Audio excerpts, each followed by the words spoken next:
C2, why it becomes Earth's gravitational constant. E equals mc2, m equals E divided by C2, and C2 equal E divided by m describe the creation of our planet and our universe and the forces that comprise it. I would like to speak concerning the evidence of why C2 does describe a field of gravity. I'm going to read 2 pages, and in these pages we are going to take a look at C2, energy, and then on the next page we'll take a look at mass and why the three work together as they do.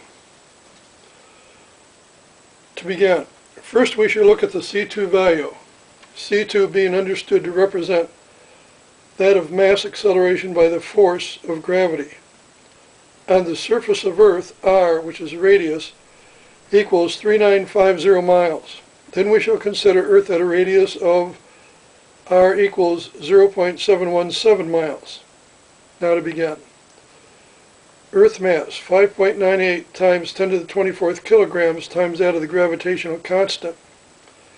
6.6732 times 10 to the minus 11th shall give us 399,057, 360,000,000, or 3.9905736 times 10 to the 14th.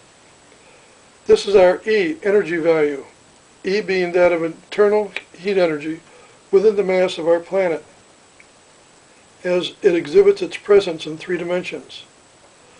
Next we need to convert 3950 miles into meters so everything remains in the same metric system of computation.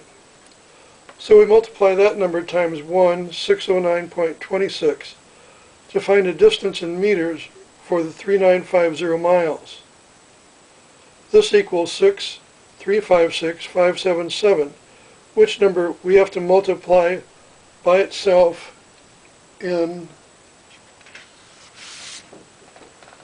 order to find R2. The radius number times itself becomes 40406,071,000,000, or 4.0406071 times 10 to the 13th. This is our m, mass number, completing the equation of C2 equals E divided by m. Now working it out, we divide the E, energy relationship, by that of m, mass, and we arrive at 399,057, 360,000,000 divided by 40406,071,000,000, which equals 9.876 meters. By multiplying 9.876 meters times 3.281, we arrive at the English measurement of 32.40 feet. Acceleration per second, 3,950 miles from the center of our planet, at which location you are probably accelerating right now. Then at 0.717 miles from the center point of Earth, mass is accelerating at 186,258.84 miles per second. This is almost the speed of light. At 0.716 miles from the center of our planet, mass would exceed the speed of light.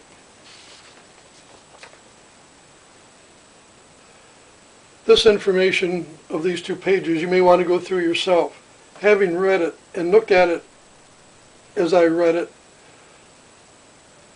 it may not mean as much, or it may not come into your thinking as the reason why it works. But we have 3 parts, 3 distinct parts making up the force of gravity.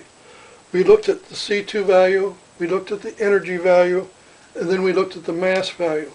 It takes 3 parts to form a gravitational field.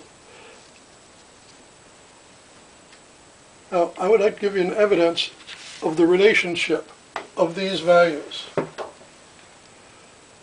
This represents our planet, which would be the mass, 5.98 10 to the 24th kilograms of matter. This little spot in the middle represents energy,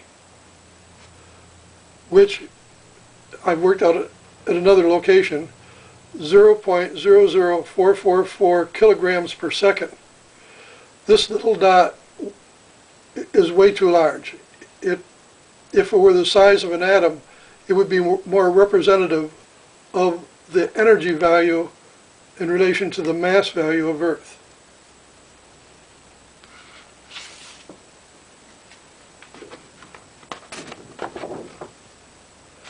Mathematically, this is kind of what it looks like. If we go to C2 equals E divided by M, there's a little dot here that says C2. There's a little larger dot that says equals, and here's E divided by, and the M is a whole lot larger than the energy. And this is kind of descriptive of the value of mass in relation to energy. This would more likely be the size of the St. Louis Gateway instead of an M on this scale. This is much too small, but you can see what I mean. So C2 does equal E divided by M.